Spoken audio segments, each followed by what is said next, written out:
안녕하십니까. 여수 MBC 뉴스투데이입니다. 요즘 지역에서는 수확한 벼를 건조하는 작업이 한창인데요. 그런데 한정된 물량을 처리하기엔 장비가 부족해 농민들의 불편이 이만저만이 아닙니다. 김종수 기자가 취재했습니다. 이른 아침 시간 여천농협 미곡유통센터. 때 아닌 긴 행렬이 늘어서 있습니다.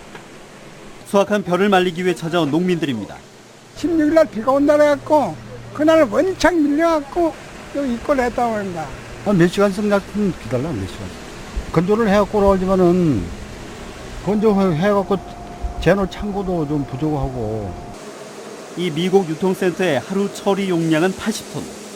하지만 최근 많게는 200톤까지 물량이 몰릴 때도 있습니다. 농협 측은 24시간 가동이 들어갔지만 역부족입니다. 농협 미곡 처리장으로 농민들이 몰리는 것은 민간 미곡 처리장에 비해 건조 비용이 절반 수준에 그치기 때문입니다.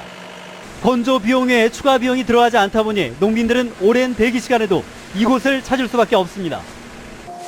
하지만 더 근본적인 원인은 여수관 내 농협들이 지난해 율촌 지역 물량까지 함께 처리하기로 하면서부터 시작됐습니다. 농협 측은 반복되는 문제점을 개선하기 위해 건조기의 확대 설치도 추진하고 있지만 부지 확보와 예산 배정이 관건입니다. 부지 확보를 하더라도 또 행정에 저희들 또 신청하는 기간이나 또 행정의 또 승인 이런 여러 가지 절차가 있기 때문에 이르면 아마 뭐 내년도 늦어도 2018년부터는 원활하게 좀 이루어지지 않을까. 1년 농사를 마무리하는 벼 건조 작업이 늦어지면서 농민들의 마음도 타들어가고 있습니다. MBC 뉴스 김종수입니다. 내후년까지 400억 원이 투입될 도릴미술관 건립 사업이 설계 공모를 시작으로 본격화되고 있습니다. 어제 광양 현지에서 열린 현장 설명회에는 34개 업체 100여 명이 참가해 성황을 이뤘습니다. 박광수 기자가 보도합니다. 건축가들 일행이 옛 광양 역사 부지를 분주하게 둘러보며 꼼꼼하게 사진으로 담아내고 설명 멘트 한마디도 놓치지 않으려 집중하는 표정이 역력합니다. 전남 도립미술관의 설계 공모 현장 설명회.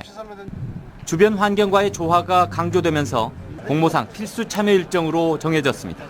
현장의 여건을 잘 반영해야만이 좋은 작품이 나올 수 있고 또 그것이 시행착오를 발생하지 않도록 하기 위해서 400억 원의 미술관 건립 예산 가운데 설계 비용만 15억 5천만 원. 해외에도 문호를 개방한 이번 공모에는 외국계 업체와 컨소시움을 이룬 3개사 등 모두 34개 업체가 등록해 높은 관심을 반영했습니다. 전라남도와 광양시는 미술관 건립의 핵심 방향으로 교육, 체험 기능의 강화와 지역 방문을 유도할 수 있는 관광 자원화를 제시했습니다. 특히 미술관 부지 좌우로 조성될 인근 폐철도 공원화 계획과의 조화도 평가의 주요 항목이 될 것으로 보입니다. 나머지 약 6만 평방미터에 대한 공간이 있기 때문에 전시나 창작이나 체험 공간들 그런 부분들을 도립미술관과 연계돼서 조화를 이룰 수 있도록. 연내 확정될 공모안은 이후 세부적인 실시 설계안으로 구체화돼 빠르면 내년 말 본격적인 건축 공사로 이어질 전망입니다. MBC 뉴스 박광수입니다. 문화재청의 문화재 활용 공모에 순천시의 3개 사업이 선정됐습니다. 순천시에 따르면 2017년 문화재청의 문화재 활용 공모 사업에 지역 문화유산과 주변 문화 콘텐츠를 묶어 특화된 야간 문화 체험 기회를 제공하는 순천 문화재 야록을 비롯해 천년 조개산문을 열다와 동아시아 전쟁의 역사 평화의 시대로가 최종 선정됐습니다. 순천시는 이번에 선정된 문화재청 문화재 활용 공모 3개 사업이 문화유산을 연계한 문화재 활용으로 지역 경제와 문화의 활력을 불어넣는 더 큰 순천 실현에 기여할 수 있을 것으로 기대하고 있습니다. 여수시가 내년 전남체전 개최를 앞두고 본격적인 준비에 들어갔습니다. 여수시는 내년 4월 제56회 전남체전 개최에 맞춰 모두 35억 원의 사업비를 들여 진남 경기장 등 종목별 경기장의 시설 보수 작업을 벌이고 있습니다. 여수시는 또 개폐막식 주요 행사 준비와 자원봉사자 모집은 물론 관내 숙식업소 점검에도 나설 예정입니다. 내년 전남체전에는 도내 22개 시군에서 7천여 명의 선수와 임원이 참여해 육상과 축구 등 23개 종목에서 기량을 겨룰 계획입니다. 전남 서남해에는 최근 가을 젓갈 추저추라가 한창입니다. 김장철에 대비한 수요가 늘면서 가격이 크게 치솟고 있습니다. 문현철 기자가 보도합니다. 전국적인 새우젓 집산지인 신안 송도항. 모처럼 이 판장이 새우젓으로 가득 찼습니다. 지금 나오는 새우젓은 추젓이라고 불리는데 씨알은 작지만 육질이 부드럽고 감칠맛이 일품입니다. 김장에는 주로 추젓이 들어갑니다. 올해 추젓 가격은 상한가를 치고 있습니다. 이날 평균 경매 가격은 200kg 한 드램에 200만 원대. 가격이 비쌌던 지난해보다도 50% 이상 올랐습니다. 지금 최고 가격은 390만 원대까지 나옵니다. 그 예년에 비해서는 추적 가격이 좀 비싼 편입니다. 한 4, 5년 전에는 물건이 많이 나왔는데 한 2, 3년 동안 물건이 안 나다 보니까 폭염으로 바닷물 손이 높고 비도 자주 내리면서 올해 젖새우잡이가 크게 부진한 실정입니다. 이 때문에 수요가 몰리는 김장철 이전까지 새우젓 값이 강세를 이어갈 것으로 전망됩니다. MBC 뉴스 문현철입니다.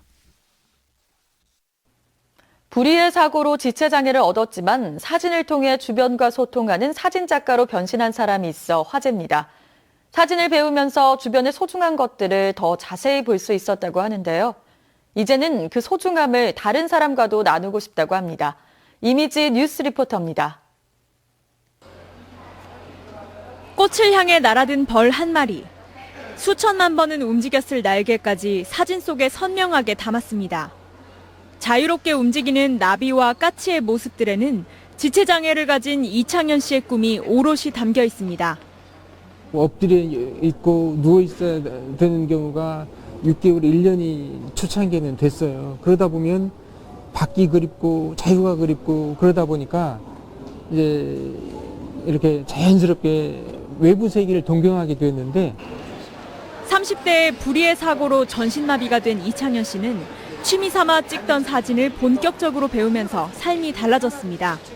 성취감과 일상에 대한 자신감을 얻게 됐고 그동안 무관심하게 지나쳤던 주변의 사소한 것에도 관심을 갖게 됐습니다. 사물을 대하는 게 달라집니다.